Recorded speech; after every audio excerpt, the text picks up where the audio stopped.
Welcome to Your Vibrant Life podcast with me, Alison Stockton, the founder of Vibrant Balanced Health, health and wellness expert, and author of best-selling book, The Woman I Am Becoming. Thank you so much for joining on this podcast, where we will be sharing every week top tips, tricks, and inspiration of how you too can live your most vibrant life. Stepping into areas of personal development, self-love, self-appreciation, spirituality, and becoming the best version of yourself and living your most vibrant life. We're going to share with you steps and advice on health, spirituality, self-love, self-care, self-worth, and how to grow into the most incredible woman that you've always desired to be. This is a space for women to learn, to grow, and to live their healthiest, happiest life with women who are here ready to support you. We are so happy to welcome you here. And if you feel so called to, please do leave a comment at the end of the show to let us know that you've enjoyed it. Share it with a friend or two and inspire somebody today to live their best life and to learn to love the life that they live. We are so grateful for you being here, and we wish you the most incredible journey into living your most vibrant life. Hey guys, and welcome to Your Vibrant Life podcast. This is Alison, the founder of Vibrant Life, and I'm going to be your host, speaker on the podcast. So this is episode 1, and this is me just explaining a little bit more about why this podcast is going to be coming to you every week and why we're going to be inviting amazing guest speakers on here. I am so excited to share with women that they can live a life so blessed, so vibrant, and to realize that it really is possible for all of you. No matter where you are right now, you need to believe in your dreams, no matter what that is going to take, knowing that with hard work, dedication, and a thrive in your vibe, that you can honestly, truthfully find your purpose. I know that for sure because I was that person who did not believe in herself, did not feel that there was a possibility to get to live your most vibrant life, and held myself back on so many occasions. And that's what so many women do. They hold themselves back because of fear.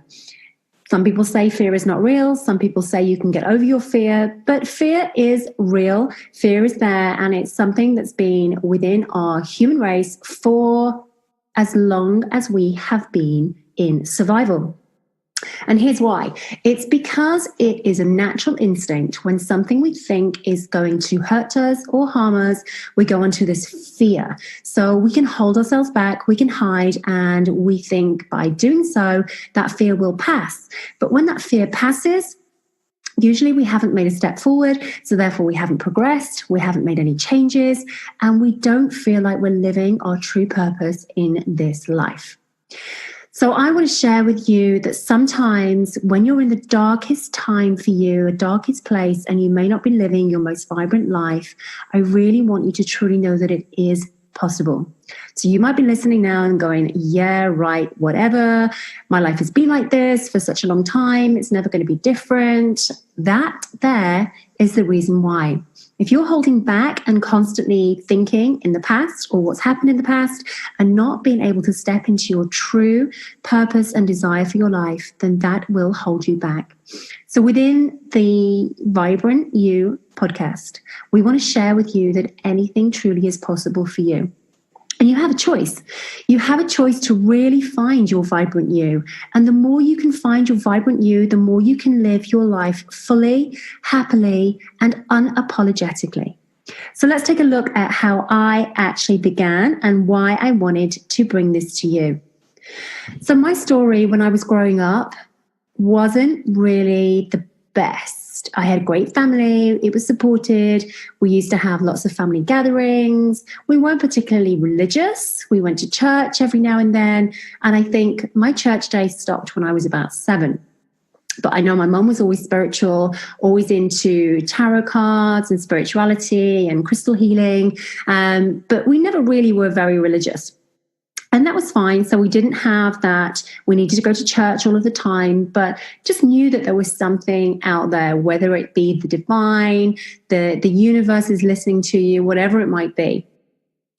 And so within that, there was always something there to look towards. But growing up was also very, very negative in many ways. We grew up in a small town, first of all in Staffordshire, in Stoke-on-Trent, which is in the UK. And then we moved to the northwest in a small town in Cheshire, again in the northwest of the UK. So anyone who lives in a small town knows that many people can have a small town syndrome. So when you're growing or you want more in your life, it can be really difficult for other people to understand or to really appreciate your views. So when growing up in this small town, it was kind of everybody just stayed where they were. There was no real drive or ambition or intention for higher education, university, and so on and so forth. And I grew up in an environment where I wasn't really encouraged academically.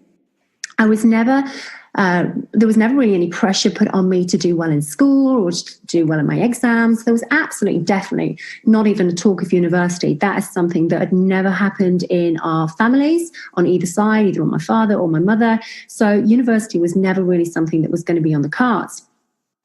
But growing up, I always knew that there was something more that I wanted to do. And that's because, let's take a step back a little bit. That's because I was never really very secure within myself. I never really felt very confident.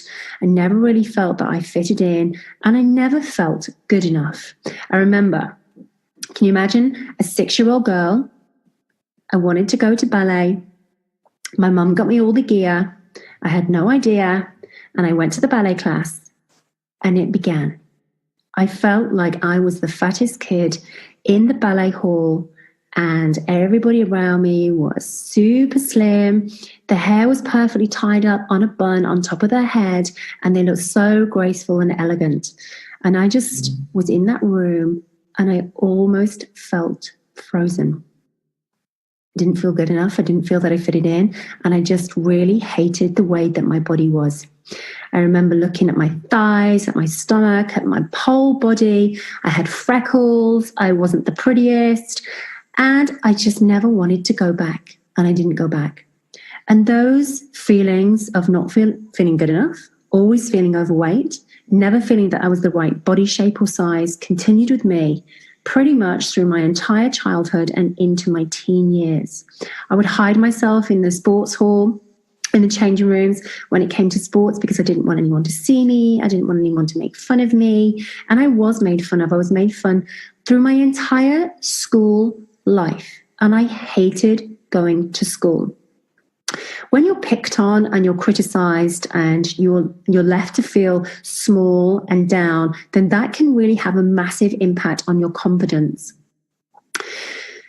So stepping forward, I remember at 15, I'd done my GCSEs, which in the UK is your high school diploma, and I'd done them. And they weren't great, but they were good enough. And I remember not wanting to hang around in that small town. So I got myself a flight and I left the town at 15. Yeah, 15 years old. Can you imagine your kids at 15, if you're a mum right now, doing that? They let me go. It wasn't something that was really that frowned upon. They were a little bit worried, and I left. So I left and I set about on my own journey. And from the age of 15, right the way through to my late 20s, I started to become a personal trainer, fitness coach, aerobics instructor, step instructor, spin instructor, boxing instructor, you name it, I did it. And the reason I did it was because I wanted to become more. I wanted to help more and more women. I wanted to become fitter myself, but also to empower other people, other women, to become fitter and stronger as well. Now, that's all great because we can all go and exercise. We can exercise as much as we want to, but there still can be something missing within us. So mental health and physical health are absolutely aligned. And through the Vibrant Life podcast, that's where I want you to be able to understand that sometimes from women, when they're doing so well in their business and they're thriving in their business, that sometimes they are literally pedaling like Billy-O underwater where you can't see them. They might have issues where their self-confidence is really shot. They may be feeling, I'm not good enough, I'm not pretty enough, I'm not intelligent enough. How can I grow business? How can I get to where that person is? Because when I see that person, they look like they've got their shit together and everything is going amazingly well. Well, sometimes it is not. And sometimes we need to take a sit back and really, really listen to what it is that's going on inside ourselves. So how does it feel to be always conscious and not have that self-belief in yourself? What does it feel like when you know that nobody around you is really supporting you? Where do you find that inner strength to really go on and move forward? Do we stay living in a victim mode, or do we learn from the lessons? Well, I learned from my lessons. I had some pretty tough lessons, but I've learned them all the way through. I made bad choices. I started on a binge eating cycle. Then I went into many eating disorders, anorexia, bulimia, you name it. Been there, done it, got the hospital visits. Thanks very much. Let's move on from it and let's help other women so that they don't have to go through the same thing. Your craving and desire to fit in is not worth losing your health to get there. So I felt that I never fitted in because of the way that I looked, because of my body. I never felt slim enough. I always wanted to be thinner. When I got thinner, that put me into hospital. When I got out of hospital, it went the opposite way. And that's when I started on the bulimia trail. Again, not feeling that I was good enough. As a personal trainer, I wasn't thin enough. As a personal trainer, I wasn't fit enough. As a personal trainer, who was I to push people through these exercise regimes when internally and mentally, I wasn't the strongest that I could have been? So you learn. You learn from your lessons. You learn from your lessons, and that can take you into various dark places, which I'm sure many of you have been in. So let's focus on how we can get out of those dark places, how we can move away from not feeling isolated and feeling that you don't fit in. But you know what?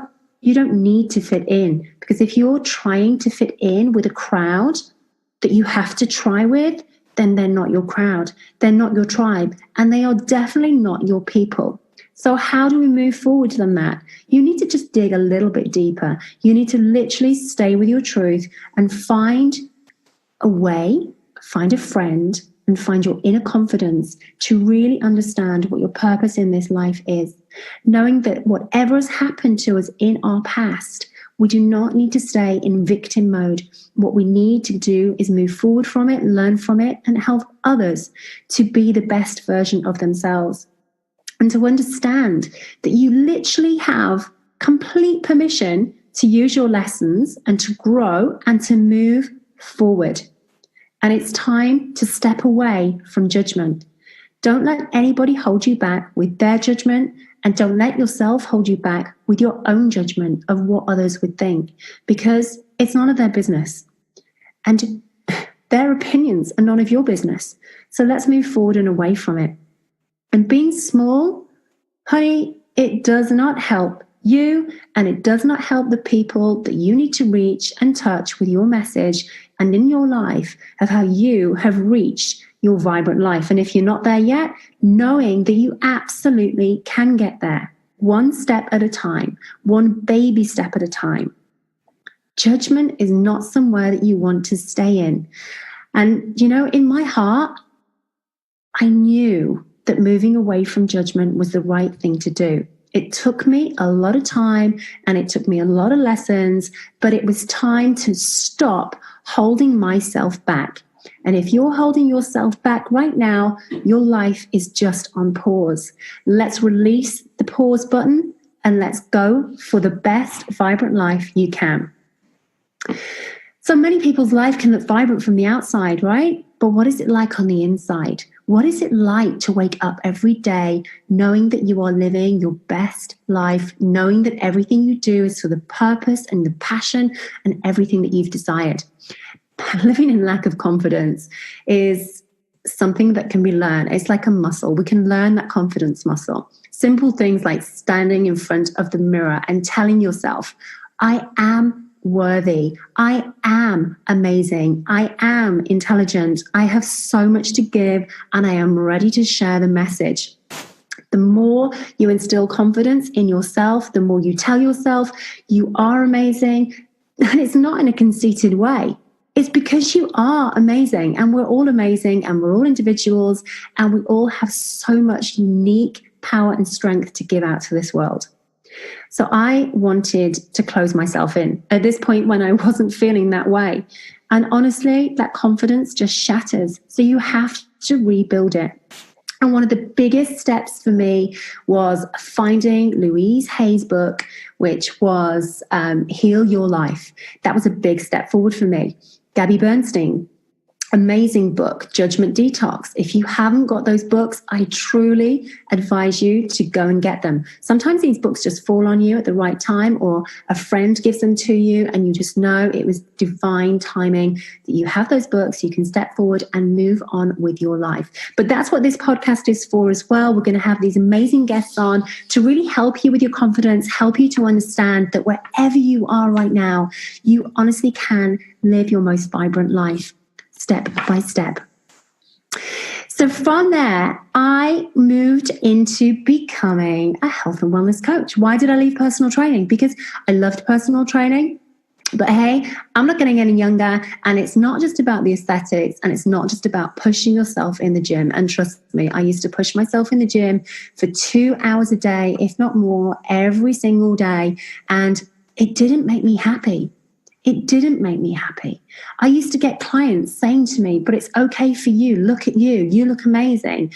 But they never saw the inside story. They never saw that darkness that was there within. They never saw that I had to look at myself in the mirror every single day in the gym and judge myself, thinking that I was being judged by other people, that if I didn't look a certain way, if my body wasn't in a certain way or shape, that I would be judged. And going to work every day, having that on your shoulders, it really does shatter you rather than build you more confidence. But what I learned to do was I learned to stand tall, I learned to smile, I learned to hold my posture, I learned to breathe, and I learned to live life. Yeah, you learn to live life, because life is what you make it. So, it is possible for you all to do, be, and achieve so much more, but you really need to take a step by step. It's time to chill out a little bit. It's time to take the pressure off yourself a little bit. It's time to know that you truly are good enough. It's time to think about, what can I do to make changes in my life to reset where I am and restart where I want to be. So when we think about where we want to be, how do we take the steps there? It's just simple things. Where are you feeling right now? Are you not feeling energized? Okay, so let's take a look at what's not making you energetic. Is it the food that you're eating? Is it the people that you're hanging out with? Is it the fact that you're not sleeping enough? Is it that you're overworking, overtraining? Or is it the fact that you're just doing too much of one thing and you're not having enough of other things around you? Are you not having enough joy, entertainment, fun, laughter? Is it that the people who are with you are not loving you and nurturing you and allowing you to grow in the way that you want to? So that's putting you in a pause. Remember, we want to release that pause off. So what is it that we need to do to make those changes? I want to be connected with you and share with you that living a more vibrant life is truly possible. So throughout the show, every single episode, we're going to have an amazing woman on that is going to be sharing with you that even through their darkest time, they have been able to make it to where they desired to be, because they truly believed in their purpose, they believed in their passion, and they believed in their voice to help so many more women in this world and reconnect to their purpose. So I just wanted to share with you on the first episode, so you fully understand exactly what it's going to be about, how you can listen and share with somebody else that you think might also be really willing and open to listen to the episodes, to grow, to just learn, just to connect, and to really help to build this community so that we are sharing with women all over the world. You truly can live your most vibrant life. We want to bring women together and be a part of this vibrant life community. So if you want to find out more about me, you can find me on Instagram, which is Vibrant Balanced Health. There is so much information on there. You can get free downloads too. And we'd love to know your comments on here as to whether any of this resonated with you. And we look forward to seeing you, listening from you, having your questions answered on the podcast, and helping to share the message of that living a vibrant life is really possible for you. I'm so grateful for you taking the time to listen to this now. And I'm so excited that we're going to be making this a weekly show for women all over the world to grow and live your vibrant life.